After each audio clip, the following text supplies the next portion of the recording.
मेरे परम पिता परमा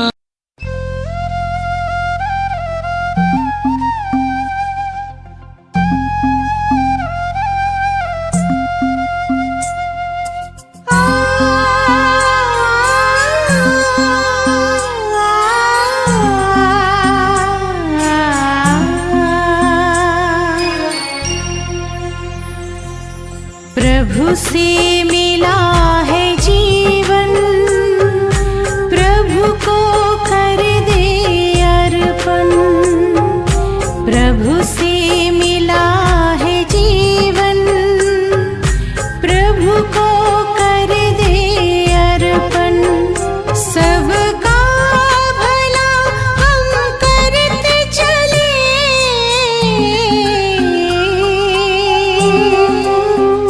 सबका भला हम करते चले।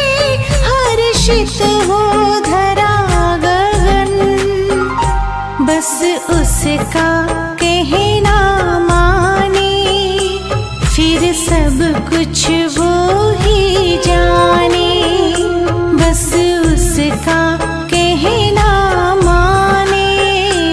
फिर सब कुछ वो ही जाने। प्रभु से मिला है जीवन, प्रभु को कर दे अर्पण।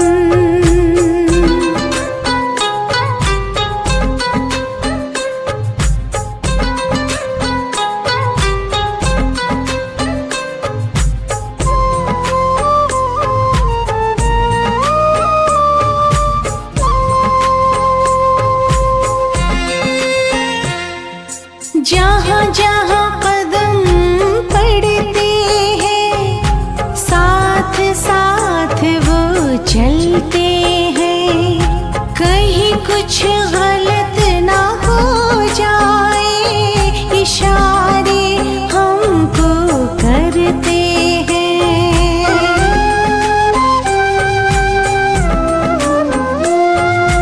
जहाँ जहाँ कदम पड़ते साथ वो चलते हैं।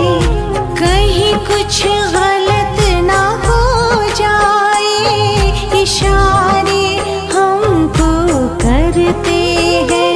घर करते हैं अपनी मनमानी, घर करते हैं अपनी मनमानी। बढ़े फिर उलझन, बस उसका कहना माने। फिर सब कुछ वो ही जाने।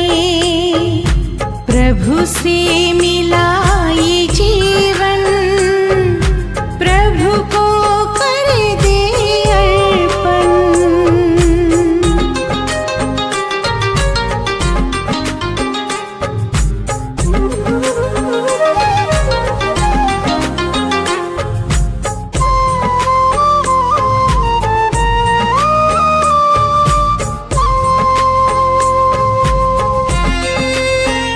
शुभ भावना का कर मंथन, महकाए मन जैसे चंदन।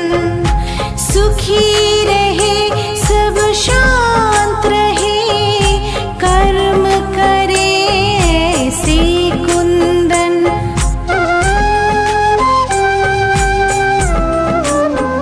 शुभ भावना का कर मंथन, महकाए मन जैसे चंदन। सुखी रहे सब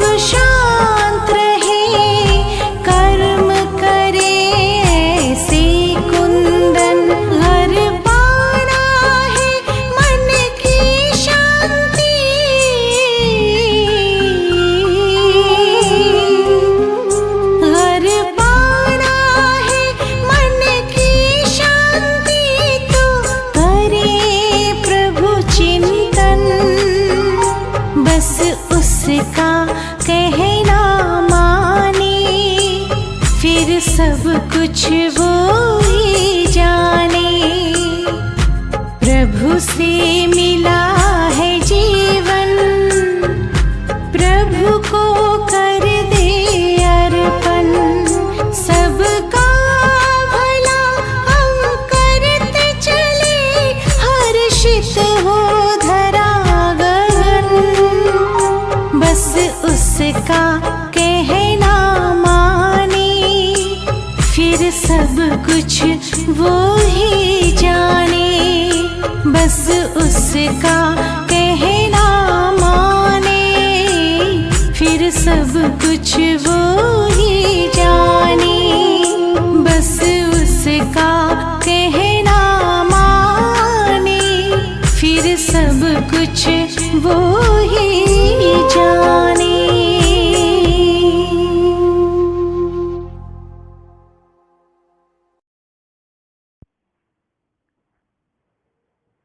ओम शांति।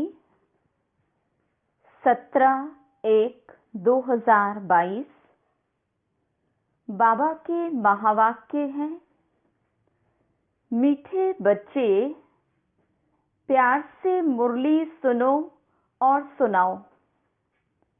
ज्ञान रत्नों से अपनी झोली भरपूर करो, तब भविष्य में राज्य अधिकारी बनेंगे।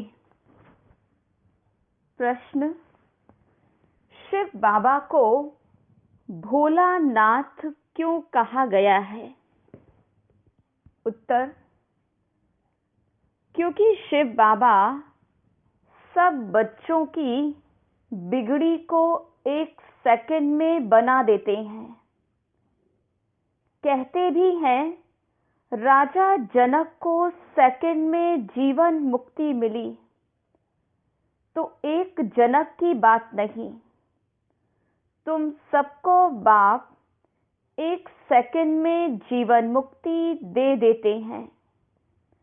भारत की बिगड़ी को बना देते हैं। दुखी बच्चों को सदा के लिए सुखी बना देते हैं। इसलिए उन्हें सब भोलानाथ कहकर याद करते हैं। शंकर को भोलानाथ नहीं कहेंगे। गीत भोलेनाथ से निराला। ओम शांति। भोलानाथ बाप का बच्चों प्रति पहले डायरेक्शन है कि भोलानाथ की याद में रहो। मनुष्य को भोला नहीं कहा जाता। भोलानाथ शिव बाबा को ही कहेंगे। शंकर को भी भोलानाथ नहीं कह सकते। जो बिगड़ी को बनाने अर्थात दुखी को सुखी बनाने वाला है, उनको ही भोलानाथ कहा जाता है। बिगड़ी भी भारतवासियों की ही है, तो भारत की बिगड़ी को बनाने वाला भी जरूर भारत में ही आएगा ना। बिगड़ी को बनाने की युक्ति सेकंड में बतलाते हैं। जनक को भी युक्ति दी थी। बिगड़ी भी कोई एक की नहीं बनती। अगर जनक की बिगड़ी बनाई और उसने जीवन मुक्ति पाई, तो जरूर राजधानी होगी। उनके साथ बहुत आत्माओं को जीवन मुक्ति मिली होगी। भारतवासी ये भी समझते हैं कि भारत जीवन मुक्त था। जीवन मुक्त कहा जाता है स्वर्ग को, जीवन बंद कहा जाता है नरक को। ये है राजयोग। राजयोग से ही राजाई की स्थापना होती है, एक जनक की बात नहीं। भगवान ने राजयोग सिखाया तो राजाई भी दी है। बरोबर देखते हैं, सतयुग के लक्ष्मी नारायण ने राजाई कैसे पाई? अभी तो है कलयुग, प्रजा का प्रजा पर राज्य स्थापन हो चुका है। ये है पंचायती राज्य, इसके बाद है सतयुग। तुम जानते हो लक्ष्मी नारायण ने आगे जन्म में ऐसा कर्तव्य किया है, तब सूर्यवंशी राजाई पाई है। फिर है चंद्रवंशी, वह तो राज्य की ट्रांसफर होती है। तुम जानते हो गीता है सर्वोत्तम धर्म शास्त्र, जिससे 3 धर्म स्थापन होते हैं और हर एक धर्म का शास्त्र एक ही होता है। संगम का भी एक ही शास्त्र है, महिमा भी गीता की ही है, जिससे सबकी सद्गति होती है। तो सद्गति करने वाला एक ही है। गीता में बरोबर रुद्र ज्ञान यज्ञ का भी वर्णन है, जिससे इस पुराने नरक का विनाश होता है और स्वर्ग की स्थापना भी होती है। इसमें मूंझने की तो बात ही नहीं। बाबा ने समझाया, पहले पहले बाप का परिचय देना है कि विश्व में स्वर्ग की स्थापना करने वाला विश्व का मालिक ठहरा, वह है सबका बाप। फिर ये लक्ष्मी नारायण है विश्व के मालिक। उन्हों को जरूर शिव बाबा ने राज्य दिया होगा। अभी तो कलयुग है, भारत कौड़ी जैसा है, कर्ज बढ़ता जा रहा है। इसलिए सोना लेने का प्रबंध करते रहते हैं। भारत फिर हीरे जैसा कैसे बनेगा? लक्ष्मी नारायण को स्वर्ग की राजाई मिली है ना। ये भी तुम बच्चे जानते हो, गालियां तो खाना ही है। भारत में देवताएं भी गाली खाते आए हैं और देश वाले तो बहुत महिमा करते। वह जानते हैं कि ये भारत प्राचीन विश्व का मालिक था। अभी तुम प्रैक्टिकल में सब कुछ देख रहे हो। तुम बच्चों में जो विशाल बुद्धि है, उन्हों को ही खुशी होगी। विशाल बुद्धि वह है जो धारण कर और फिर दूसरों को कराते हैं। ऐसे मत समझो वहाँ सत्संगों आदि में तो 5-10 हजार लोग रोज जाते हैं, यहाँ तो इतने आते नहीं हैं। भक्ति तो वृद्धि को जरूर पानी है, उनसे ये कलम लगता रहेगा। जिन्होंने कल्प पहले समझा है, वही इन बातों को समझ सकते हैं। लोग तो कथा सुनाते हैं और सुनने वाले सुनकर घर चले गए बस। यहाँ तो कितनी मेहनत करनी पड़ती है। पवित्रता पर कितने हंगामे होते हैं। गवर्नमेंट भी कुछ कर नहीं सकती। ये पांडव गवर्नमेंट तो गुप्त है। अंडरग्राउंड सेना एक नाम है। तुम शक्ति सेना गुप्त हो, तुमको कोई समझ न सके। तुम हो नॉन वायलेंस शक्ति सेना, इसका अर्थ कोई समझ न सके। गीता के अक्षर का भी अर्थ समझ नहीं सकते। बाबा खुद बोलते हैं, ये नॉलेज प्रायः लोप हो जाती है। लक्ष्मी नारायण में भी ये ज्ञान नहीं रहता।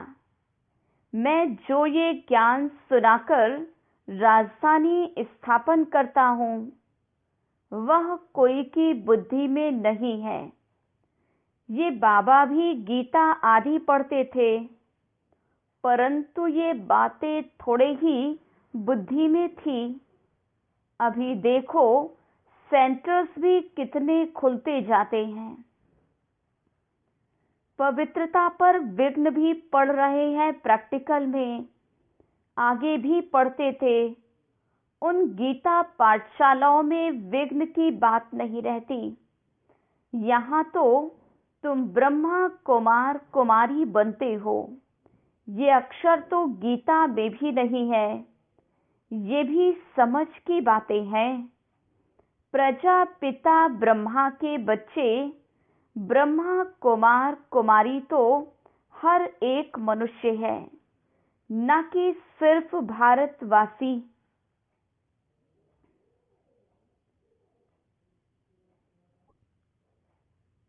परंतु सारी सृष्टि के मनुष्य सब हैं। सभी प्रजापिता ब्रह्मा को एडम कहते हैं। जानते हैं वह मनुष्य सृष्टि का पहला हेड है, ह्यूमैनिटी स्थापन करने वाला है। ऐसे नहीं कि सृष्टि होती ही नहीं, फिर ब्रह्मा पैदा हुआ, उनके मुख से रचना रची, उनके मुख से मनुष्य रचे। नहीं, अगर कोई भी मनुष्य ना हो तो फिर मुख वंशावली भी पैदा हो न सके। न ब्रह्मा मुख वंशावली, न ब्रह्मा कुख वंशावली हो सके। सृष्टि तो सारी है, उसकी कलम लगाई जाती है। ये नई नई बातें समझने की हैं। किसकी बुद्धि में बैठने में टाइम लगता है। कोई तो एक मास में भी खड़े हो जाते हैं। जैसे देखो बैंगलोर के अंगना बच्चे को कितना नशा चढ़ा हुआ था, जो हमारे पास 20 वर्ष वालों को भी नशा नहीं है। खुशी में डांस करता था। भगवान मिल गया, खुशी की बात है ना। भगवान आकर रक्षा करते हैं माया से, फिर स्वर्ग की राजाई स्थापन करते हैं।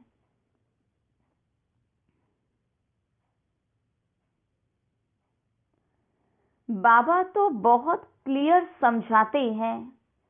मैं साधारण तन द्वारा फिर से तुम बच्चों को वही सहज राजयोग और सृष्टि चक्र के आदि मध्य अंत का ज्ञान सिखलाता हूँ।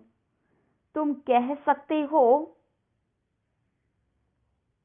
आओ हम आपको सतयुग से लेकर कलयुग अंत तक की हिस्ट्री सुनाएं। फिर कैसे सतयुग आने वाला है, जरूर सिखलाने वाला भी होना चाहिए। हमको सिखलाते हैं तब तो हम औरों को समझा सकते हैं ना। बाकी जो भी गीता सुनाने वाले हैं, उनसे तो तुम लोगों ने बहुत सुना है। बहुत लेक्चर्स होते रहेंगे।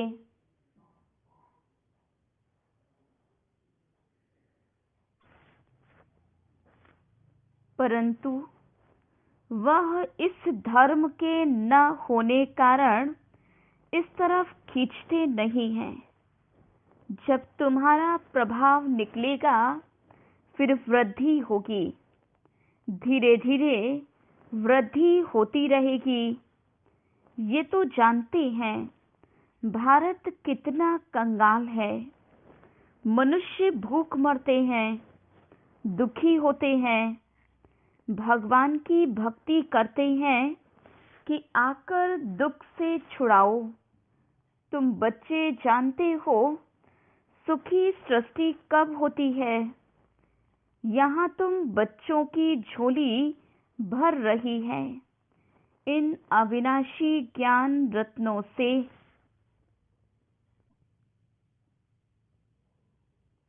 आगे तो सब सुनते सुनाते थे, परंतु उसमें झोली भरने का प्रश्न नहीं, झोली अभी सिर्फ तुम्हारी भर रही है। और जो टेप सुनेंगे, वह मुरली पढ़ेंगे, वह सुन रहे होंगे, वह भी झोली भर रहे हैं। तुम हो शिव शक्ति सेना, भारत की झोली भरने वाले। भारत बहुत साहूकार हो जाएगा, परंतु जो झोली भरते हैं, राज्य तो सिर्फ वही करेंगे ना। भारत सोने की चिड़िया थी, फिर बन जाएगी, सभी सुखी होंगे। परंतु भारत में कितने करोड़ हैं, इतने सब तो वहां नहीं होंगे। जो झोली भरते हैं, राज्य भाग्य तो वही लेंगे। इसमें मूंझने की बात ही नहीं कि कैसे होंगे। अरे इन लक्ष्मी नारायण को देखो, ये सतयुग के मालिक है ना। स्वर्ग का रचयिता है शिव बाबा, और ये लक्ष्मी नारायण सतयुग के मालिक हैं।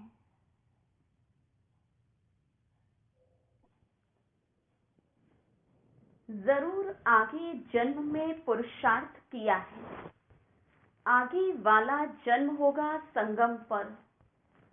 संगम कल्याणकारी है ना, क्योंकि संगम युग पर ही दुनिया बदलती है। तो जरूर कलयुग और सतयुग के बीच में ज्ञान दिया होगा, तो अब फिर से दे रहे हैं। फिर कोई कहे कि निराकार परमात्मा कैसे आकर राजयोग सिखाएंगे, तो तुम त्रिमूर्ति दिखाओ। ब्रह्मा द्वारा स्थापना, तो जो स्थापना करेंगे वही पालना भी करेंगे। जैसे क्राइस्ट ने स्थापना की, फिर पालना के लिए पोप भी जरूर उनको बनना पड़े।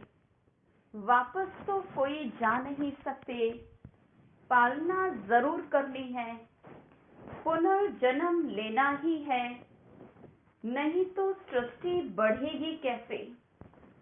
जबकि सतयुग त्रेता में पहले देवताओं का राज्य था, तो सबसे जास्ती आदमशुमारी जरूर इन्हों की ही होनी चाहिए। फिर क्रिश्चियंस की जास्ती क्यों है? फिर लाखों वर्ष की भी कोई बात नहीं है। ये सब बातें समझेंगे वही जो अपने घराने के होंगे, औरों को तीर लगेगा नहीं।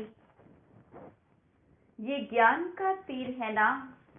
बाबा कहते हैं, भल किसको भी ले आओ तो ज्ञान बाण लगाएं। होगा ब्राह्मण कुल का तो तीर लगेगा।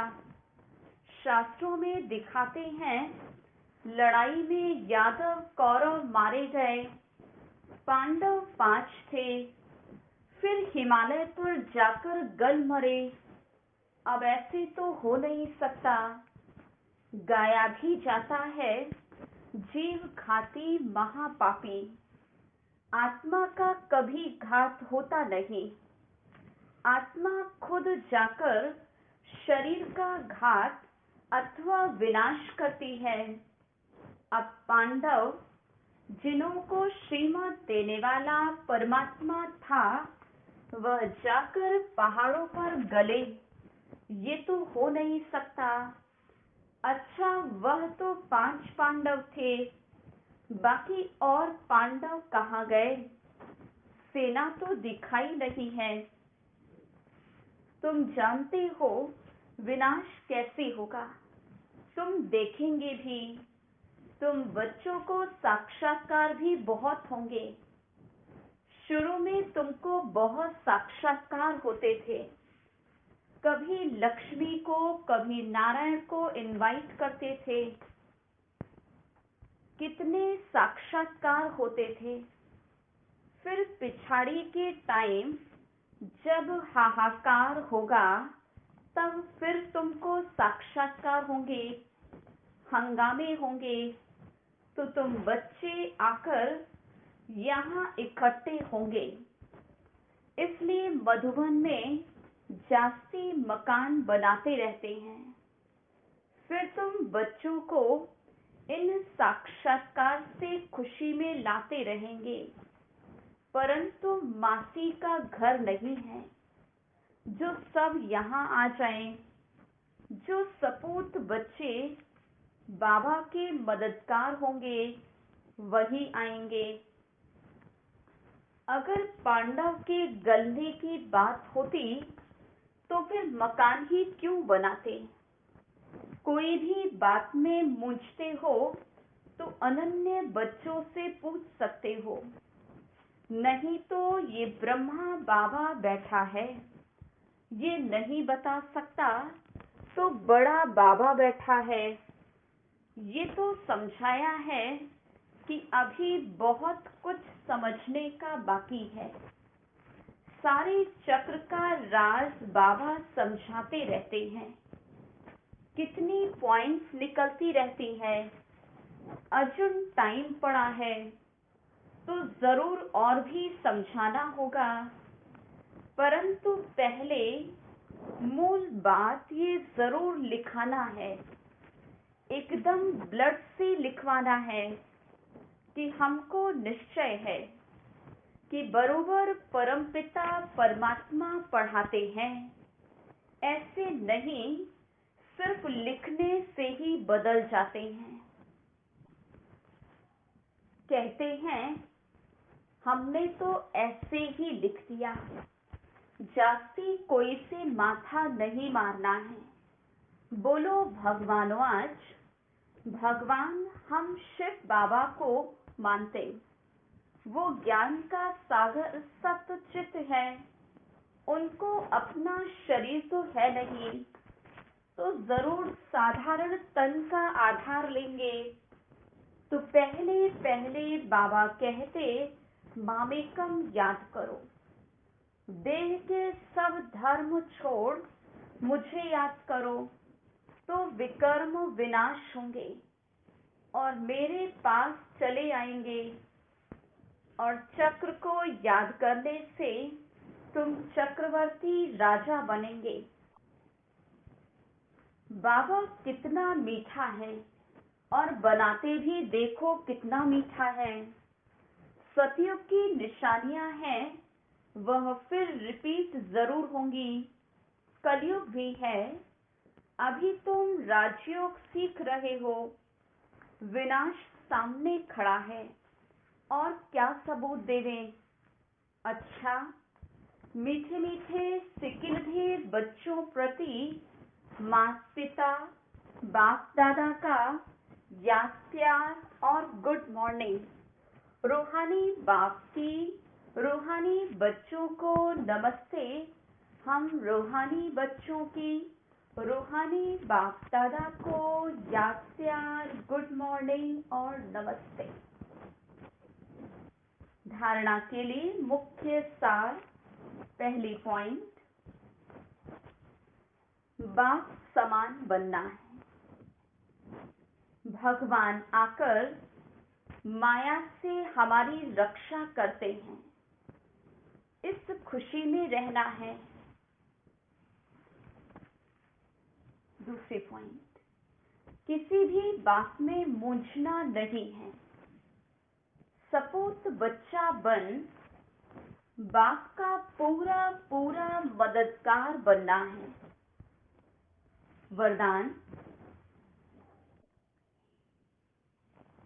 ब्रह्मा बाप के संस्कारों को स्वयं में धारण करने वाले स्वपरिवर्तक सुविश्व परिवर्तक भव। जैसे ब्रह्मा बाप ने जो अपने संस्कार बनाए, वो सभी बच्चों को अंत समय में याद दिलाए। निराकारी, निर्विकारी और निरहंकारी। तो ये ब्रह्मा बाप के संस्कार ही ब्राह्मणों के संस्कार नेचुरल हों। सदा इन्हीं श्रेष्ठ संस्कारों को सामने रखो। सारे दिन में हर कर्म के समय चेक करो कि तीनों ही संस्कार इमर्ज रूप में हैं। इन्हीं संस्कारों को धारण करने से स्व परिवर्तक विश्व परिवर्तक बन जाएंगे। स्लोगन: अव्यक्त स्थिति बनानी है तो चित्र को न देख, चैतन्य और चरित्र को देखो। आज के पुरुषार्थ का पॉइंट: लवलीन स्थिति का अनुभव करो। बाप का आप बच्चों से इतना प्यार है जो जीवन के सुख शांति की सब कामनाएं पूर्ण कर देते हैं। बाप सुख ही नहीं देते, लेकिन सुख के भंडार का मालिक बना देते हैं। साथ साथ श्रेष्ठ भाग्य की लकीर खींचने का कलम भी दे देते हैं। जितना चाहे उतना भाग्य बना सकते हो। यही परमात्मा प्यार है। इसी प्यार में समाये रहो।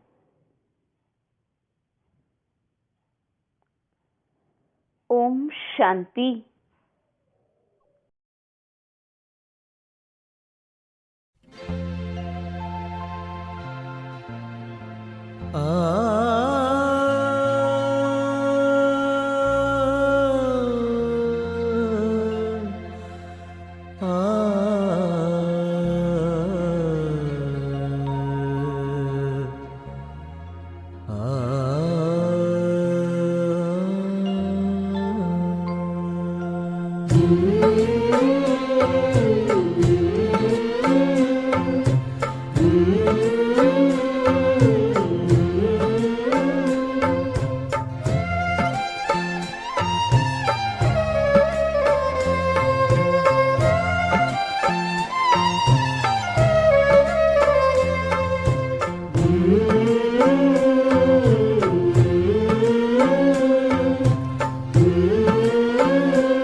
भगवान तुम्हारा ज्ञान सिमर कर मन बेहद हर्षाता है।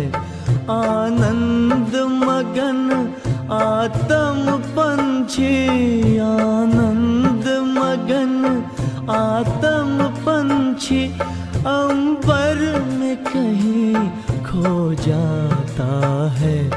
भगवान तुम्हारा ज्ञान सिमर कर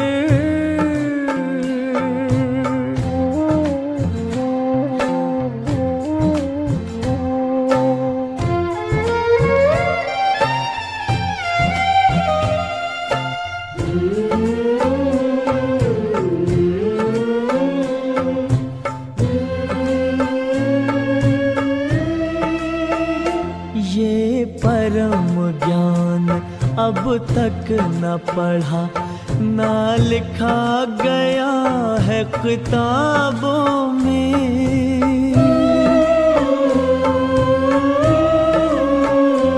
भगवान पढ़ाएंगे सम्मुख, सोचा ना देखा ख्वाबों में।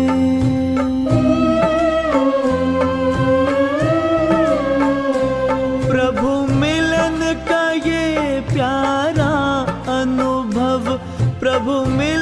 का ये प्यारा अनुभव शब्दों में कहा नहीं जाता है। भगवान तुम्हारा ज्ञान सिमर कर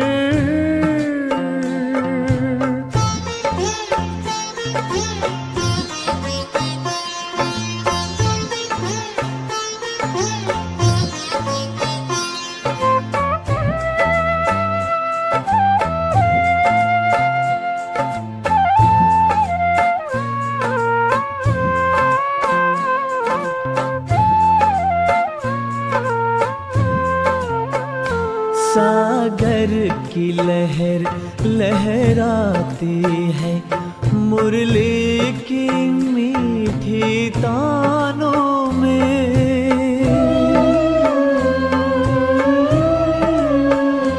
ये इंद्रधनुष के रंगों से भरती है उमंगे प्राणों में।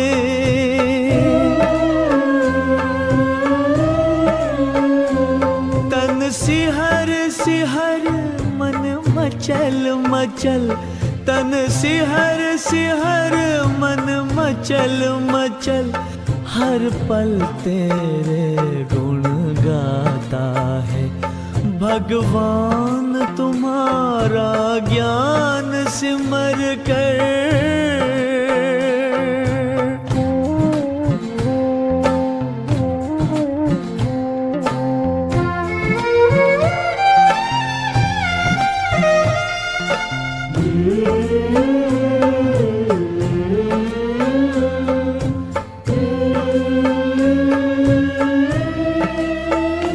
अनमोल वचन ये मधुर कथन, पावन पावन मन भावन है।